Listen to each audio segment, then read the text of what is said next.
C'était le calvaire, une litanie de souffrance physique et morale. Il fallait traverser le fleuve Congo. Il n'y avait pas de pont. Qu'est-ce qu'on utilisait? C'est le bac moteur. Ces bacs moteurs-là qui commençaient à travailler de 7h à 18h pile provoquaient des fils de part et d'autre. La présence du bac limitait les initiatives de développement. Nous-mêmes, nous avons eu à passer la nuit venant de Boma au bord du fleuve dans notre véhicule pour traverser le lendemain matin. Donc ces difficultés-là étaient vraiment énormes. Il y a eu même des morts, des véhicules qui sont tombés dans l'eau.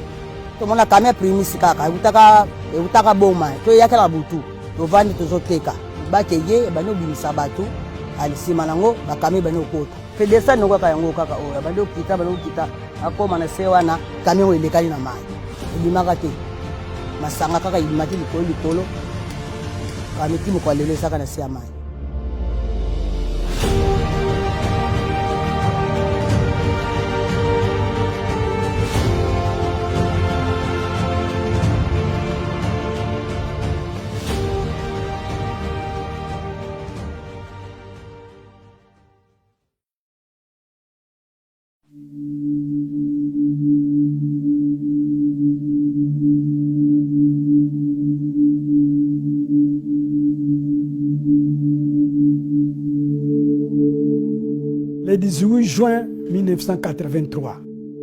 C'était comme un rêve qu'on vivait en réalité. En tant qu'ingénieur, participer à un projet de cette envergure, c'était vraiment l'idéal.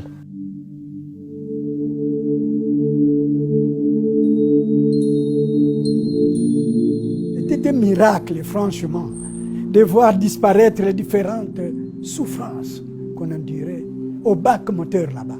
L'amour avec le pont a commencé en 89. J'avais rêvé de travailler sur le pont parce que quand j'étais étudiant, on avait fait une excursion. Nous avons visité le pont Maréchal, ce qui m'avait même permis de m'orienter vers le pont des Chaussées. Le pont Maréchal, c'est le fils aîné des réalisations japonaises ici dans notre pays. Le jour de l'inauguration, le ciel est tombé. Nous avons vu des autorités venues de toutes parts et nous avons accueilli beaucoup de chefs d'État qui venaient visiter le pont parce que c'était la fierté nationale. Le prince héritier, qui était l'empereur émérite du Japon, qui s'est déplacé et est venu visiter le pont. Et ça, c'est parmi les meilleurs souvenirs vécus ici sur place. Et après la construction du pont, nous nous sommes rendus compte que ça demandait de la maintenance.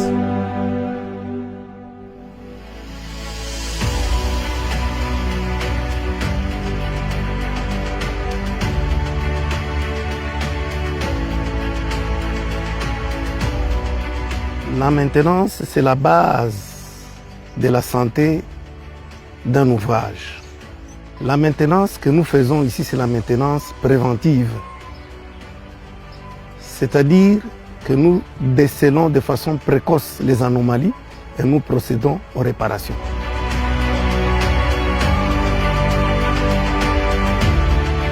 L'exploitation du pont n'est même pas à 10% de sa capacité.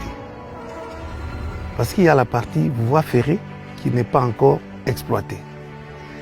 Et même le nombre de véhicules qui passent par jour, ça ne reflète pas ce qui a été calculé au départ. Donc le pont tient et tiendra encore 200 ans, surtout avec la nouvelle technique qui a été installée, le système d'injection d'air sec.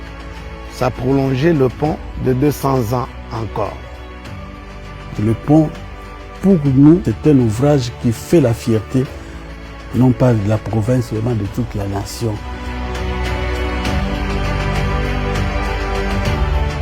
Lorsque un Japonais vient ici à Matadi, il est obligé de venir se recueillir au pont. On a érigé de l'autre côté un parc mémorial où a été planté un arbre, symbole de la coopération. Cet arbre a été planté par la partie japonaise, le flamboyant qui est là.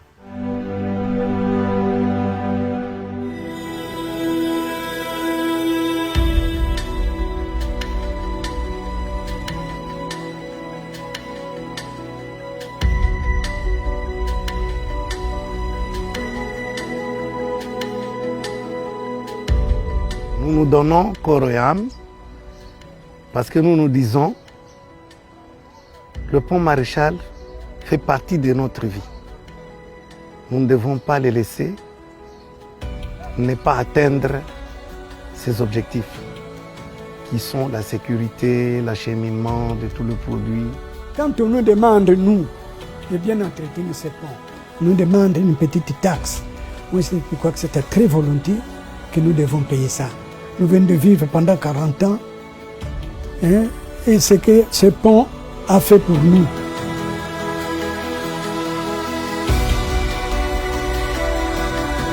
Avoir une grande infrastructure de cette dimension, ça vous place quand même parmi les pays très avancés. Quiconque viendrait à Matadi, s'il n'a pas visité le pont, il va se le reprocher.